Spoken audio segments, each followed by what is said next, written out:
Hey, Dr. Bill here. So a lot of people ask, what is LEAP? LEAP is an entrepreneurship program for high school and college students aged 15 to 25 that we have taught at UCLA for the last 16 years. What do we teach? We teach students skills to be successful in life. And the coolest thing about LEAP is that I've asked so many of my celebrity patients and business leaders to come and help, and they do.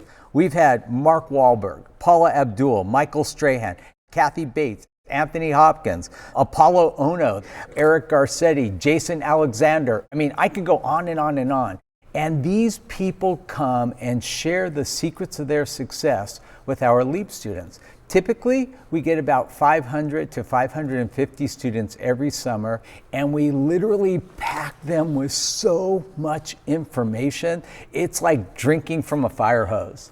And one of the parts that the students love most is when we bring in these mentors. So we started this Meet the Mentor series because we didn't want this to just be a one and done week.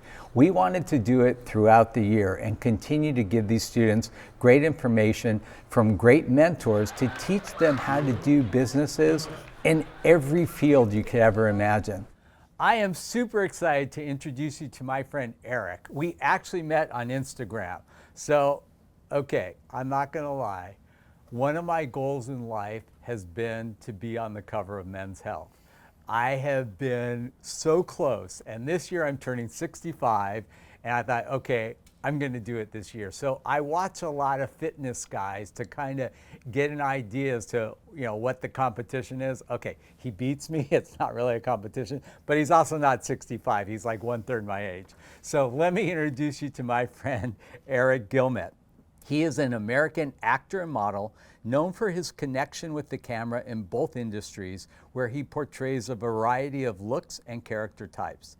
He's originally from Massachusetts and has been working full-time as a model and actor in LA for almost 4 years. He's worked on several supporting roles, the most notable on Cheers' drama Murder, which is set to release on the Lifetime movie channel in the next couple of months, right? Mm-hmm. He also has plenty of commercial success, playing a lead in the international spot for Strauss, a German-based workwear company, who just premiered the commercial during the European broadcast of the Super Bowl. He's also had a plethora of music videos and experience in lead roles with Halsey and 5 Seconds of Summer and some of the other groups that you might all know. Actually, all of these are me. Eric has established himself as a romance novel cover with over 140 romance novel covers to date. He literally is the next Fabio. And I love Fabio. He's my patient and friend. But Eric, you're giving him a run for his money. Eric is well recognized for his fit body, which has been a driving force for his acting and modeling career for many years. Let's go crush this workout in 3, 2, 1, go! He built a strong social media relationship with his followers who love and care for his creative content, genuine ethos, and refreshing positive vibe. He's also a poet and travel junkie, having been to 36 countries so far and going to a bunch more in the near future. Eric, thank you for coming. Thanks so you always dreamed of being a model, right? No, not at all. I ended up here, and I'm happy to be here. But I gotta ask, why are you following me for fitness advice? I think you're winning. I've seen you without your shirt on, and no, dude, I'm gonna give him the nod. 65? Yeah, Boy, that's 65 this year. But no, I mean, you really were gonna go into business and finance, right? Yeah, I went to school for mathematics and economics and minored in finance and computer science. I was a good student, graduated summa cum laude, was supposed to go work on Wall Street, and loved it. Didn't. Yeah, and instead I took a chance on myself. I started traveling the world, started experimenting, figuring out who I am, what my gift is, what I have to offer this world, and it brought me here to Southern California, and I don't see myself ever looking back and turning around. So. Yeah. And a lot of model actors really struggle, but pretty much from the second you got into the industry, it's been nonstop. Yeah, I mean, it's been I'm very lucky. I know that I'm blessed in my life and all the opportunities I have. I mean, I get to meet amazing people like you, and it just leads one thing to another. And I got here right before the pandemic, probably 5 months before the pandemic hit and we shut down. And that time was super beneficial because I was able to establish myself as a model, doing fashion, lifestyle, beauty, all that stuff before the pandemic hit and the world went quiet. And even during the pandemic, I was extremely busy. I started making a career for myself very early on, and everything works out and happens for a reason, and I'm living proof of that. So one of the things that's a little bit unique is your agency. Like I thought, oh, you'd be with like LA Models or like one of these really big ones, but you have a very small kind of niche agency, which I think is working to your advantage. And maybe you can talk about that a little Yeah, bit. that's a great point. I've been with some bigger agencies. At this point, I have about 13 agencies across the world that represent me for modeling and acting and stuff. And I've been with the big ones. And the big ones, for the most part, I don't want to speak poorly of them, but a lot of times you kind of get lost in the numbers of it. Whereas I found boutique agencies where I have a direct relationship with my agent. They know my skill set. They know what to submit me for. They know me. They don't just know what I look like and what I'm able to do. They know what I actually like to do. And so then they're able to get me better roles because they actually have a relationship with me. So that's been beneficial for me. Okay, now the romance novel thing. How can you be in love with 130 different women? Oh, it's not that hard. I mean, no, I'm just kidding.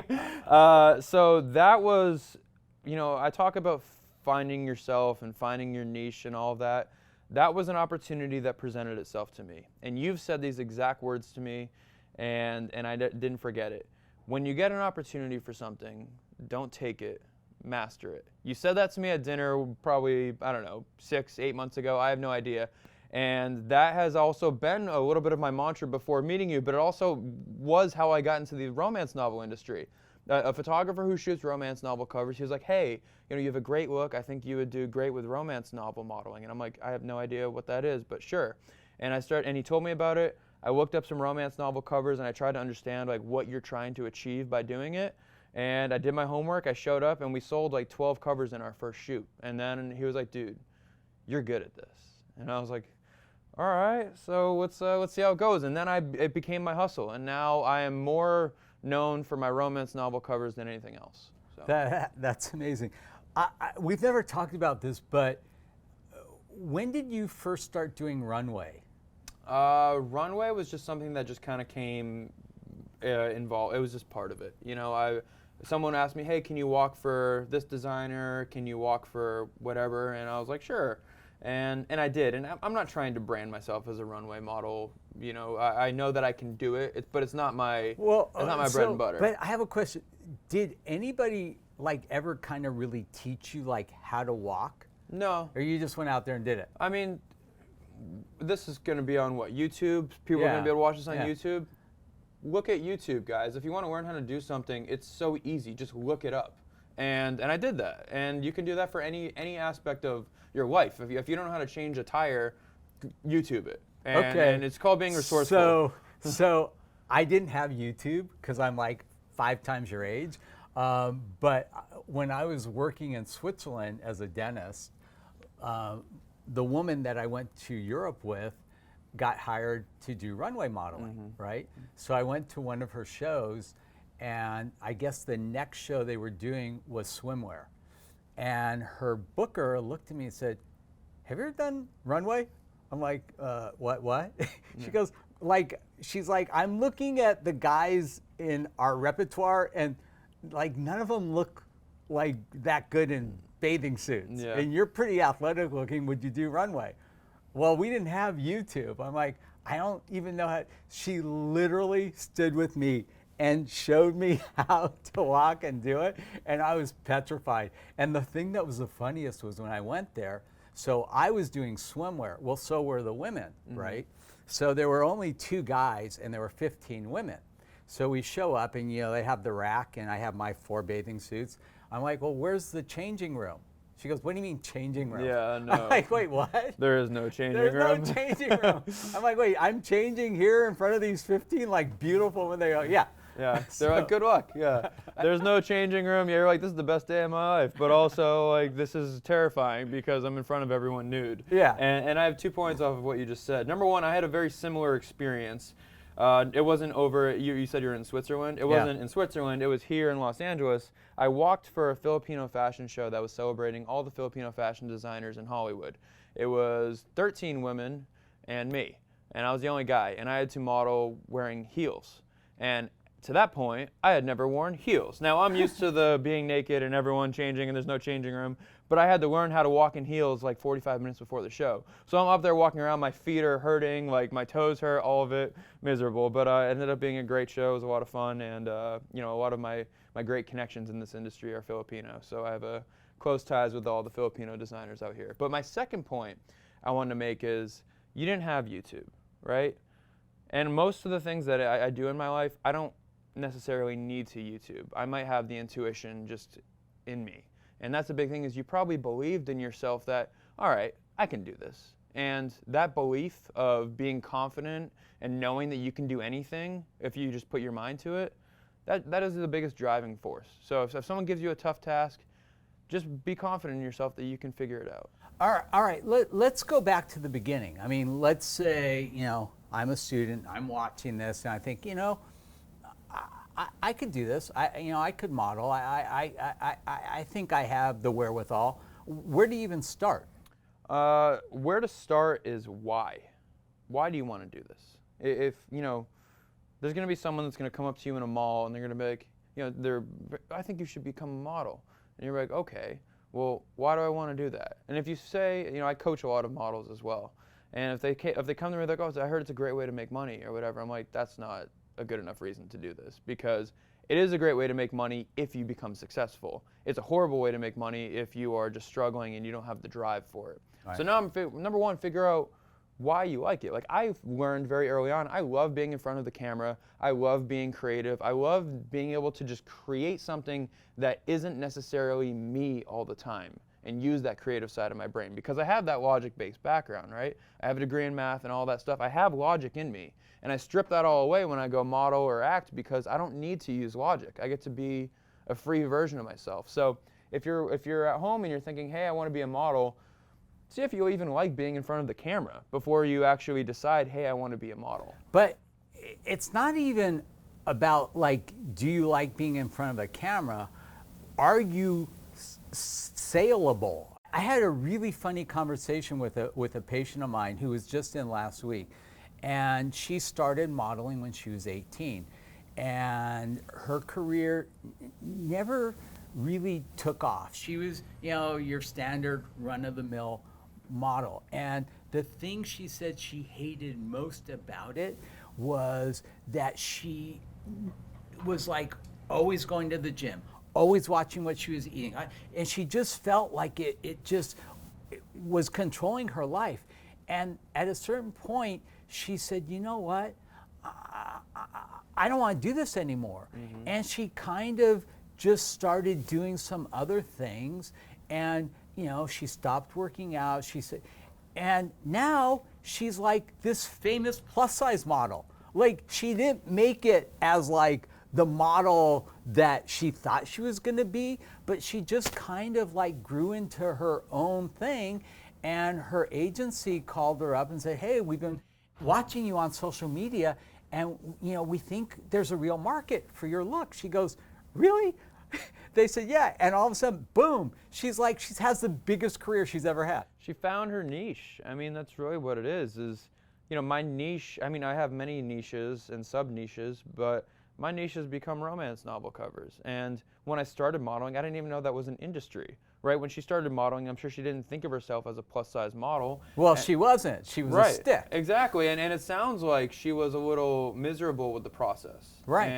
And that's another thing that's worth mentioning, is you need to find enjoyment in the day-to-day of it, otherwise you will not make it. Because if you're just in this for the end goal of like, oh, I'm gonna, you know, after starving myself for weeks and weeks and whatever, I'm gonna book that Calvin Klein ad or whatever, it's not gonna, the end goal won't even feel that great once you get there, because you're gonna achieve it, you're gonna have a moment of success and it's gonna be fleeting. And then you're gonna be like, Well, now what? Because I just made myself miserable and I didn't actually enjoy the process. But once you actually start enjoying the process, that's when things come to you. And you wear that everywhere you go. Like I'm very self-aware of who I am and the energy I give off. I know I'm a positive person. I know I have this happy glow about me, and that carries into every person I meet. And then jobs just, I don't want to say they fall into my lap, but a lot of them come out of thin air because of me just being me. Versus if I was miserable and starving myself and I was like, this world sucks and whatever, no job's gonna come to me. And look at us right now. We're talking here right now because you met me and you liked me as a person. Yeah. And that's what drove this. So I know, you've had a lot of success in modeling. I know your real love is to transition into, film and TV and acting. How do you plan to do that? So it's still a work in progress. I've done 5 films so far. The one that you mentioned in my introduction, Cheer, Drama, Murder, that one I'm in a supporting role, and that's pretty much an all-female cast. So I'm the first male on it, which is great. So any scene that I'm in, I stand out. But what's great is I've learned along the way what I'm really supposed to be doing within the industry in terms of film and TV. I learned the role that I want to play. And now I have this knowledge that is helping guide my career now. And I took acting classes. I still take acting classes. I work with an acting coach. I practice. I do all these things that I'm creating. One of my friends, he's a director, assistant director. He's an amazing person, and he gave me this metaphor talking about a bag of potato chips. And a lot of actors, they will create an amazing outside bag of the potato chips. It's very, it's beautiful. They might have the perfect headshots, might have a great reel, they might have a great agent. Like, they look so stunning on the outside. And then you go inside of that bag of potato chips and you take a bite of the chip, right? And you're like, oh, it's just a standard potato chip. It's like everything else that exists out there. Well, once you actually start crafting the inside of the potato chip, like what that actual inside of that bag represents, the substance, actually knowing what you're good at, how to portray yourself, how to be charismatic, how to be a character. Then you work on the outside bag to sell it and to brand it. That's the path that I'm now more so taking, because I know my outside is pretty enticing to begin with, but actually making it better is making a better potato chip. Got it.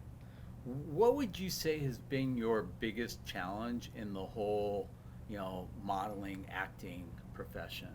Modeling, I wouldn't say that I've had that many challenges that I feel have limited me at all.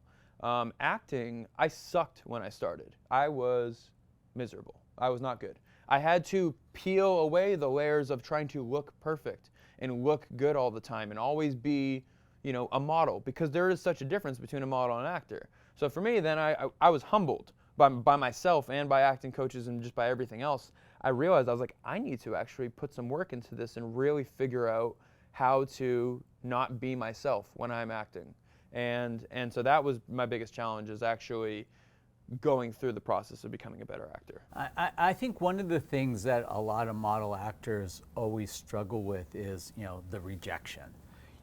How do you deal with that? Because I know that's hard, I mean, even Anthony Hopkins, he comes in and he hates to be called Anthony, by the way. You have to call him Tony. I'm like, Tony, how are you? He goes, oh, Doc, I'm unemployed again. I'm like, dude, you're like one of the most famous actors in the world. Yeah. I mean, you're unemployed for what, 3 seconds?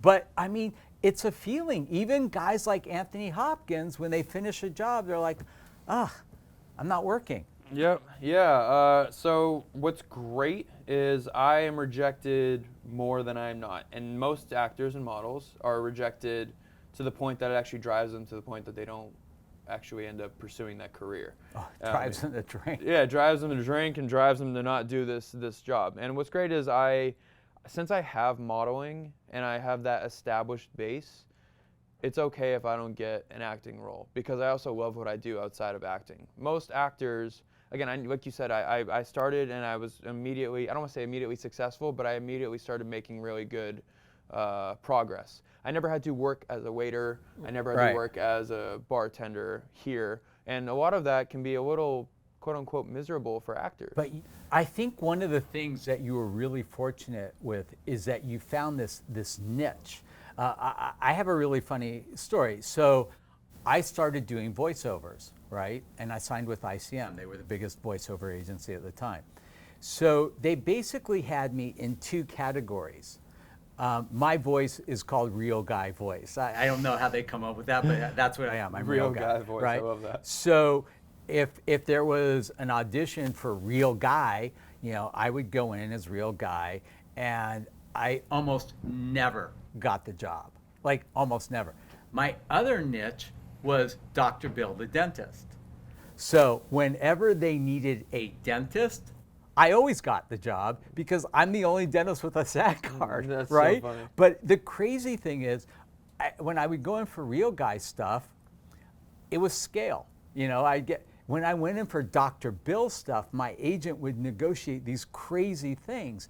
And the only reason that I could do that was because I had created a niche. And, I was very, very fortunate. When I started my career as a dentist, one of my very early patients was a woman named Sue Hartzler, who I went to high school with. And she came in and offered to barter for dentistry. She needed a lot of work. I'm like, well, what do you do? She says, I'm a publicist. I'm like, why do I need that? She goes, oh, you do. I'll build your business. Well, I didn't really believe her.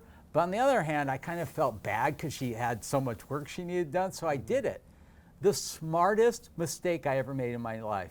Within a month or two, she got me in LA Magazine, which was huge. She got me on all these things, the home show. I went on TV. It just started this whole thing. And the more exposure I got, I realized this is really great, not just for educating the public, but bringing patients in. And then the home run, of course, was Extreme Makeover. Right. Because for the first time in history, dentistry is on TV, primetime TV at night on Thursday nights. And this is before there were all these millions of cable networks. 20 shows. Yeah, we had millions and millions and millions of viewers. Yeah. And my company, Discus Dental, exploded because I got to show people what Zoom did. Zoom whitening. It was pretty amazing. Yeah, and you found your niche. You made a brand for yourself, is what you did. Like, I'm sure that from that point on, any person you met, you might not have tried to force this into conversation, but somehow, in some way, shape, and form, it came out that you were, one of the top cosmetic dentists in the world, and that became part of your brand of what you wore. The same thing I can say for myself.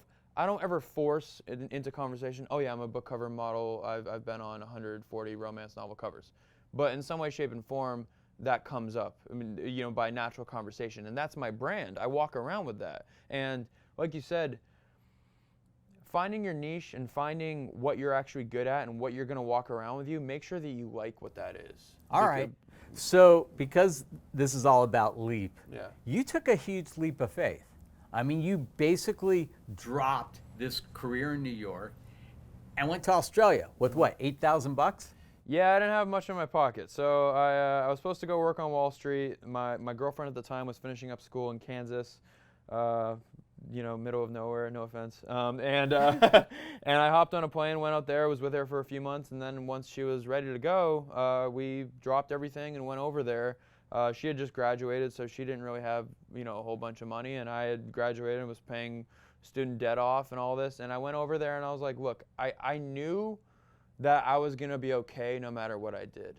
And that was what did you do there? Just travel? Or? I was there. I was living in Gold Coast, Australia. I was working as a barista, bartender, pretty much, living a pretty simple life. But then I also built an online fitness coaching business for me to carry with me.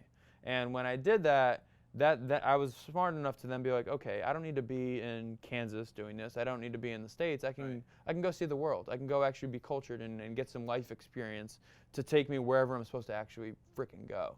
And yeah, I took that leap. And again, it took knowing that I was going to be okay. If I didn't have the self-belief and self-confidence, it would have been a total flop. Crazy. Yeah. Okay, so your modeling career is kind of on, autopilot. It's just going, you're doing what you're doing. You're trying to build your acting career. What's next for Eric? So the immediate next is I'm going to Australia in a couple days to go sign at Rare. It's one of the biggest conventions for romance novels in the world. And I'm signing for an author out there, Lexi Foss, who's bringing me out. I'm on a bunch of her covers, so I'll be signing for 3 days there. Sydney? Melbourne. Melbourne. And I'll be signing and then shooting for book cover while I'm over there. And then, again, it's really about opportunity and creating opportunity for yourself. I then was like, well, I'm going to be in that part of the world. I should try and book some other work while I'm here. So I talked to an agent in Singapore. I talked to one in Dubai. I talked to one in South Korea. And I then started connecting the dots. I'm like, well, I'm going to be over there. Like, why don't we set something up while I'm there? So now after that time, I'll be traveling for about 4.5, 5 weeks through the areas, meeting with different agencies, shooting out there, and then also having some fun. It's always a balance. It's always a balance of pleasure and work, and finding that balance is different for every person. All right, so I want to go back to this because I asked you, but I really want to get into detail. If I'm a student watching this and I'm super, super serious about becoming a model, I got it. Figure out the why, then what? You just call agencies and say, hey, will you meet me? Like, how does that whole thing start? Well, the path is different for every person, right? And that's another thing to do is like what worked for me isn't necessarily going to work for person X. And some people are going to get discovered and their agency is going to sign them and they're going to immediately start working big fashion campaigns or, you know, commercial acting for Apple or whatever. For me, what I coach people on is I'm like, look, you need to create a portfolio for yourself. You need to get in front of the camera. You need to shoot. You need to be able to have all these looks to be able to package and then show agencies what you look like, what you can do, and then sign with agencies and work. But even still, I told you at the beginning, I have 13 agents all over the place. You know, I have a manager, I have a publicist, I have all this stuff. I still book about 80% of the work for myself without an agent, because that's the nature of the industry now, is people will go to you through Instagram or they'll see you somewhere and they'll reach out to you via, you know, email. And you have to be able to be an entrepreneur. You can't just be, oh, I'm a model and everything's just going to come and fall in my lap. Right. No, you definitely have to do that. I know, you know, before my agent moved, I was at LA Models for almost 15 years. I was in the commercial division. But I know that in the modeling division, they had open calls periodically. I don't know, every 2 weeks or something, you know, and I think that that's still something that some agencies do, where you don't even have to walk in with a portfolio or anything. You can just walk in and meet them. And then if they like you, they'll set you up with some photographers to do test shoots and things like that. Absolutely, and that is an opportunity that still exists. A lot of agencies still have open calls. Some of them do it via Zoom just because of, you know, COVID and all that stuff. But yeah, you can walk into a place, but again, it's also, you don't want to walk in somewhere with little confidence that you're going to be good at what you're doing. You know, you want to walk in somewhere knowing that if you get the opportunity, you're going to master it, right? And if you walk into that room and you're shy and naive and green and don't know anything about the industry, number one, an agent can also sign you up for a full exclusivity contract that you can't get out of for 3 years, and they can completely take over your career. Right? But you have to do your homework, make sure that you're well educated on what room you're walking into, who you potentially are meeting with, and just knowing what you have to offer. Actually, I learned a little bit about this. Agents can't sign you to binding contracts, managers can. Yes. So you can literally break an agent's contract. That's easy, but not a manager. And a lot of young models don't know that, and they think, oh, I'll just get a manager, and then they don't like the manager and they're stuck. So be careful what you sign. My advice is really don't ever sign anything until you actually have a lawyer or somebody look over it, because you could really be doing yourself harm. Yeah, it's again, most people in this world are not out to get you, but just like any person you might come across, there's a few bad eggs and they can try and take advantage of you and you know, sign a contract that says that you're going to give them 20% plus another 20% plus you're going to pay for all your expenses and all this stuff, and then it becomes to the point that, I mean, look at Hollywood. A lot of Hollywood is like, at the end of the day, that person who is quote unquote making $8 million for a role or whatever, at the end of the day is walking away with like $1 million because so many people are feeding from that, you know. So definitely be careful, do your homework, and you know, use your intuition. If it feels good, if it feels right, it's probably a good thing to do. All right, pie in the sky question. Okay. If you could wave a magic wand and say, this is where I want my career to be, like next year, what's that going to look like? For my modeling career, if you could wave a wand, I would really love to be known as the most famous book cover model that exists. And How far are you away from Fabio's record? He's got like over 400 something. I have 140, and so I got a ways to go. Okay, I'm going to write a novel. Yeah, hey, write a novel and make it a Wall Street Journal, New York Times bestseller, all right. the above. And that's I've been on some really big covers, and it's been great. But from a modeling side, I love doing that. I know I'm good at it, and it's actually still a challenge for me to try and come up with new things. It's not like I'm just doing the same thing every time. Well, you're 260 away. Yeah, so we got Okay. a little work to do. So in that end, in terms of acting, I would really love to become a recurring role lead for TV series or sitcom or something, and I want it to fit what my skill set is. And I'm not going to talk about that too much here, but most of the people that are watching would be like, oh, he's probably he could play this great love romance guy, and I don't want to be that at all. For acting, You want to be the bad guy. I want to be the murderer. I want to be the serial killer. I want to be the bad guy because it's so unassuming. It's so not obvious, and I'm actually really good at it too. Like You. Have you watched that? Yes, Penn Badgley. If Penn Badgley is like, hey, I want someone else to take over my role, sign me up. Yeah, that's for Eric. It's Yeah. got your name on it. Yeah. All right. Yeah. All right. Well, Eric, listen, I'm glad that you're so local. I definitely would love to have you come to LEAP this year and talk to students. I think they'd get a kick out of you and your whole career and all that. Yeah. And by the way, please go to our website, leapfoundation.com. Dr. Bill, over and out.